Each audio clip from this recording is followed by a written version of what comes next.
Over the Memorial Day weekend, LeBron was spotted riding a bike through the streets of LA as fans shouted out to him while he was taking a video on his phone. So Shannon, do you like LeBron out riding a bike in the streets of West Hollywood, just connecting with the people? What do you think?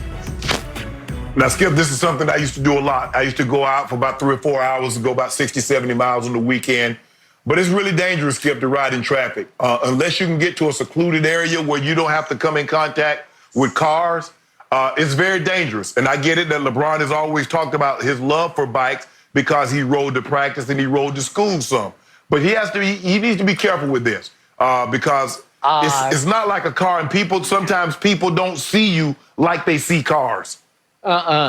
Shannon, during this quarantine, people in LA are driving crazier and faster than ever because there are fewer cars on the roads. But West Hollywood, if you know it, is very congested.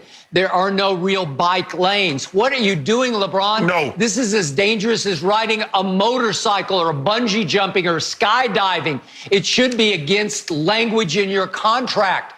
LeBron, 1 block from your house in Brentwood, there's San Vicente with one of the great bike lanes in the United States. It goes right down to the ocean and back. Why don't you ride that or do what Shannon does? Ride a stationary bike in your backyard. Do something that would protect you. This is lunacy. I couldn't believe it when I saw this, and I fear for LeBron if he does this again. Yeah, Skip. I just, like I said, I used to ride on the street, but it just got too dangerous. I didn't feel comfortable because you're going fast. People don't realize, cars don't realize how fast bikes are going. They pull out in front of you, and then you go over the top of it. Now, he's just out for a Sunday cruise, but I would feel a lot more comfortable if he was in an area that was designated for bikes as opposed to a major street. And I don't care if it's West Hollywood, Brentwood, or wherever. Get somewhere where it's conducive for bikes. What are you doing in West Hollywood, LeBron? I don't know. Maybe Shannon knows something that I don't. There you go. See, there you go, starting stuff. Skip, let that go, man. No, nothing. That is it for Undisputed. Thank you guys for joining us. Happy Memorial Day. We're going to be back same time tomorrow morning. The Herd is coming up next. Have a good day, guys. An article yesterday highlighted 4 major stats to support LeBron James' argument as the GOAT over Michael Jordan. So here they are. Shot creation, first-round playoff record, LeBron scoring nearly 1,000 more career playoff points, and shooting efficiency all favor LeBron. So, Shannon, do you agree with these 4 points? I got the Lakers going on today here. GOAT, man. Yeah, that's him. Of course. I've been trying to tell y'all for the longest. But y'all don't want to hear that now. Jenny, you remember all the stats that Skip just gave you about Dak Prescott? Oh, look at his record against teams that's over 500. Look at what he's done on the road. He's this and that. But then next level stats, but he's number 1 in downfield throws. He's number 2 in tight window throws. Now, we love next level stats if they support our argument. But I would say, Skip, what about that record? What about that win-loss record? But against the great teams. See, Skip and those in Jordan's camp, all they say is 6-0. Well, what about the years that he did make the playoffs and they didn't win the finals, right? So in 80s, when they were going to the playoffs and getting swept, or we just discount that? So nothing else matters. When you debate Jordan fans, nothing else matters. 86 doesn't matter, 85 doesn't matter, 87, 88, 89, 90, none of that matters. The only thing that matters is when Jordan got to the playoffs. Well, damn, there were years that he was in the NBA, made the playoffs, and got beat in the first round, or got beat in the second round. But that doesn't matter. Only thing that matters, he's 6-0. Everybody knows, just like that stat they had, the better passer. Nobody that watches the game of basketball thinks Michael Jordan is a better passer than LeBron James. But the fans did. Skip, LeBron scores better than what people think. And Jordan is an elite level scorer. Top notch, no doubting that. But LeBron James averages 29 points a game for a playoff career. I mean, let that sink in. I think Kevin Durant is slightly high. I think Kevin Durant's like 31, 32. Jordan is 33. But when you look at all around and what he's been able to do as far as points, as far as rebounds, as far as assists, as far as creating opportunities for other players on the court, it's not even close. It's not even close. Is Jordan the more dominant scorer? Sure. But that's the only decided edge that Jordan has over LeBron. Because when it comes to rebounding, when it comes to assisting, running a team, LeBron might be only behind Magic Johnson when it comes to that. I still think he's a top 3 passer and not to be a true point guard.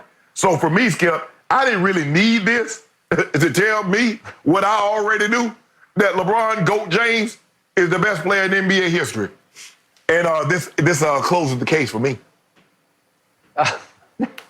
This silliness closes the case.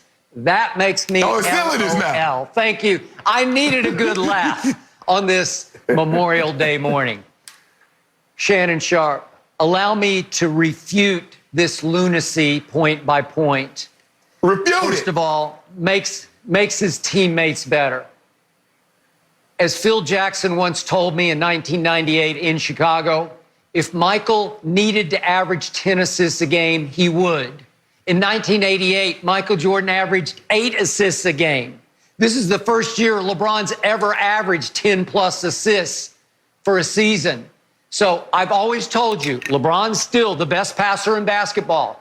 I'll give you this. He's a little better passer than Michael was because Michael did not obviously focus on passing. But when you can average 8 assists for an entire year, you can flat out pass the basketball. That same year that he did that, he was also Defensive Player of the Year. So we're not even going to get into that right now. But the reason I love The Last Dance so much is that it showed you behind closed doors how Michael Jeffrey Jordan was the greatest leader/motivator we've ever seen in any team sport. He was more the coach of those Bulls than Phil Jackson was.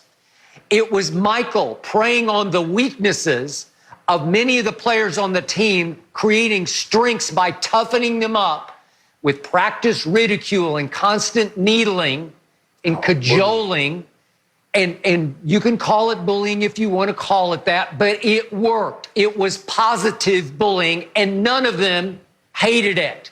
None of them have carried it into the future where they now hate Michael Jordan. I don't think Horace Grant even hates Michael Jordan because he won 3 championships with him. And the proof was in the pudding of 6-0 in the finals.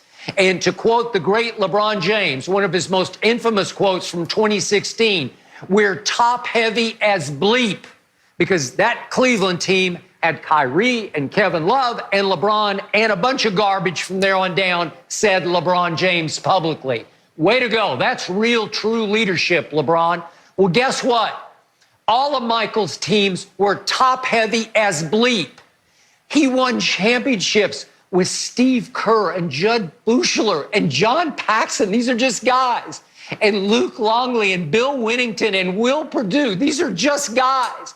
And Scott Burrell and Randy Brown. These are just guys, Shannon Sharp. And with a Scottie Pippen who did not have what I call winner's intangibles. Michael toughened up Scottie and made him into a great Robin. And Michael kept Dennis Rodman barely in bounds. Dennis would, when he did show up, and he did show up for all the right times and the right games, he played hard for Michael, not for Phil, for Michael. So you can't tell me that Michael didn't routinely make his teammates better on and off the court than LeBron did. Now, let's go to point number 2, and this is my favorite one, if I could please. This idiocy that LeBron didn't lose in the first round of the playoffs. In Michael's first 3 playoffs, he met the 59-23 Milwaukee Bucks of Sidney Moncrief and Terry Cummings, both all-stars. That was a really good team in 1985. That was Michael's second year in the league. Then in 86, he runs into Larry Bird's Celtics. It's the team Larry said was his best Celtics team.